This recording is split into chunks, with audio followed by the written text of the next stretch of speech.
चलिए आज एक ऐसे क्रिप्टो प्रोजेक्ट की बात करते हैं जिसने दुनिया भर में लाखों लोगों का ध्यान अपनी ओर खींचा है। एक ऐसा प्रोजेक्ट जो डिजिटल करेंसी कमाने का एक बिल्कुल नया तरीका देने का वादा करता है। हम बात कर रहे हैं पाई नेटवर्क की।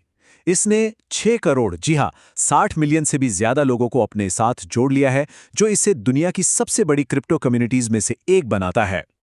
लेकिन यहाँ एक बहुत बड़ा सवाल खड़ा होता है। इतने सारे लोग, इतनी बड़ी कम्युनिटी, पर इसकी असल कीमत क्या है? इसके यूजर बेस और इसकी असल मार्केट वैल्यू के बीच एक बहुत बड़ी खाई है, और इसी पहेली को आज हम समझने की कोशिश करेंगे। तो चलिए इस गुत्थी को सुलझाने की कोशिश करते हैं और शुरुआत करते हैं पाई नेटवर्क के उस वादे से जिसने इसे इतना पॉपुलर बनाया कि क्रिप्टो अब हर किसी की पहुंच में होगा। इसका आइडिया देखिए कितना सिंपल और मजेदार था कि कोई भी सीधे अपने स्मार्टफोन से क्रिप्टो माइन कर सकता है। ना कोई महंगा हार्डवेयर चाहिए, ना कोई पैसा लगाना है। बस इसी एक बात ने लॉन्च होते ही लाखों लोगों को इसकी तरफ खींच लिया। इसकी कहानी भी काफी दिलचस्प है। इसकी जड़ें जुड़ी हैं स्टैनफोर्ड यूनिवर्सिटी से। इसे 14 मार्च 2019 यानी कि पाई डे के दिन लॉन्च किया गया। और इसे बनाया किसने? स्टैनफोर्ड के ही 2 ग्रेजुएट्स ने, जिनका एक ही मकसद था, क्रिप्टो को आम लोगों के लिए आसान बनाना, सारी टेक्निकल और फाइनेंशियल रुकावटें हटाना। अच्छा, तो सवाल ये उठता है कि ये नेटवर्क आखिर काम कैसे करता है? मतलब यूजर्स असल में पाई माइन कैसे करते हैं, और इसके पीछे टेक्नोलॉजी क्या है? देखिए, इसका जो पूरा प्रोसेस है ना, वो जानबूझकर एक गेम की तरह बनाया गया है। पारंपरिक क्रिप्टो माइनिंग जैसा मुश्किल बिल्कुल नहीं। बस ऐप डाउनलोड करना है, हर 24 घंटे में एक बटन दबाना है और अपनी कमाई बढ़ाने के लिए अपने भरोसेमंद लोगों का एक सिक्योरिटी सर्कल बना लेना है। बस इतना ही। यहाँ एक बहुत जरूरी बात समझनी होगी। ये जो माइनिंग शब्द है ना, ये बिटकॉइन वाली माइनिंग जैसा नहीं है। असल में ये टेक्नोलॉजी स्टेलर कंसेंसस प्रोटोकॉल पर आधारित है। इसका मतलब है कि ये बस आपकी भागीदारी के आधार पर आपको टोकन देती है। और सबसे अच्छी बात, ये आपके फोन की बैटरी भी खत्म नहीं करती। तो अब तक तो सब अच्छा लग रहा है ना? लेकिन यहीं से कहानी में एक बहुत बड़ा ट्विस्ट आता है। अब जरा बात करते हैं इस प्रोजेक्ट से जुड़ी आलोचनाओं और उन सवालों की जो इस पर उंगलियां उठाते हैं। एक जाने माने क्रिप्टो एक्सपर्ट हैं, जस्टिन बॉन्स। उन्होंने तो इसे सीधे सीधे एक स्कैम तक कह डाला। उनका क्या कहना था कि पाई पूरी तरह से सेंट्रलाइज्ड है, यानी कुछ ही लोगों के कंट्रोल में है, और हर छोटी बड़ी चीज के लिए केवाईसी की जरूरत होती है, जो क्रिप्टो के मूल सिद्धांत के ही खिलाफ हैं। चलिए इन इल्जामों को जरा एक एक करके समझते हैं। पहला, सेंट्रलाइज्ड कंट्रोल। मतलब रिपोर्ट्स ये बताती हैं कि सारे के सारे जरूरी नोड्स आज भी कोर टीम ही कंट्रोल करती है। दूसरा, इसका जो कोड है वो ओपन सोर्स नहीं है, यानी कोई भी बाहर का व्यक्ति इसे जांच परख नहीं सकता। इसकी तुलना मल्टी लेवल मार्केटिंग स्कीम से भी होती है। और सबसे बड़ी चिंता, केवाईसी के नाम पे जो पर्सनल डेटा लिया जा रहा है, उसकी प्राइवेसी को लेकर भी गंभीर सवाल उठाए गए हैं। और ये सिर्फ बाहर के एक्सपर्ट्स ही नहीं कह रहे हैं। एक यूजर जो 5 साल से ज्यादा समय से इससे जुड़ा था, उसने रेडिट पर अपना दर्द बयां किया।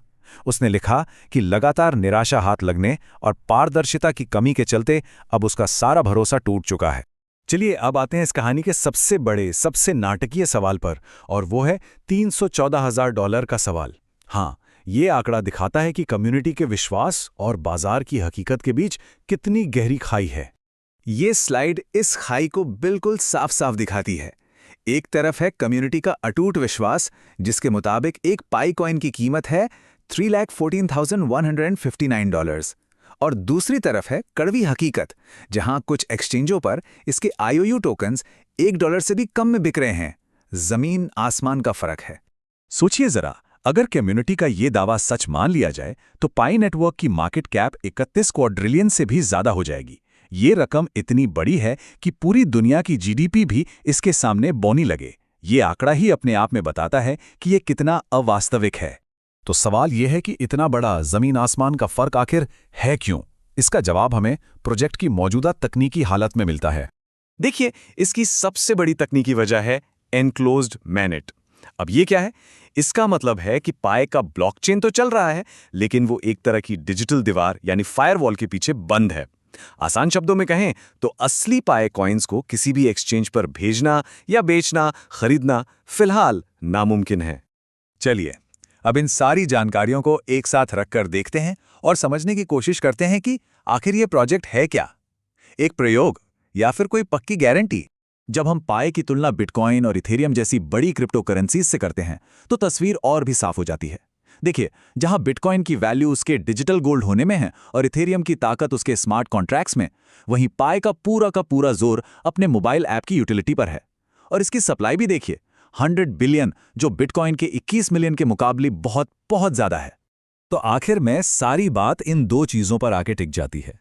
एक तरफ है इसकी क्षमता, यानी करोड़ों वेरीफाइड यूजर्स का एक बहुत बड़ा नेटवर्क जो भविष्य के लिए तैयार है, और दूसरी तरफ है एक बहुत बड़ा जोखिम कि ये एक सेंट्रलाइज्ड प्रोजेक्ट है जो लोगों के समय, उनके डेटा और उनकी उम्मीदों के बदले में एक ऐसी कीमत का वादा कर रहा है जो शायद कभी हकीकत बने ही ना। तो आखिरी फैसला क्या है? देखिए, पाई कोई पारंपरिक स्कैम नहीं है जो सीधे सीधे लोगों से पैसे ऐंठता है। ये असल में एक बहुत बड़े पैमाने पर किया जा रहा सामाजिक और आर्थिक प्रयोग है। एक ऐसा प्रयोग जहां यूजर की भागीदारी, उसका समय और उसका भरोसा ही सबसे बड़ी संपत्ति है। इस प्रोजेक्ट की टाइमलाइन को देखें तो इसका लंबा सफर साफ नजर आता है। 2019 में लॉन्च हुआ, 2021 में एनक्लोज्ड मेननेट लाइव हुआ और अब 2025 और 2026 के लिए आगे के लक्ष्य तय किए गए हैं। मतलब ये एक लंबा इंतजार रहा है और आगे भी कई अहम पड़ाव आने बाकी हैं। और ये पूरी कहानी हमें एक ऐसे सवाल पर लाकर छोड़ देती है जो सिर्फ पाई के लिए नहीं बल्कि पूरे क्रिप्टो जगत के लिए मायने रखता है कि आखिर विश्वास कहाँ खत्म होता है और असल कीमत कहाँ से शुरू होती है।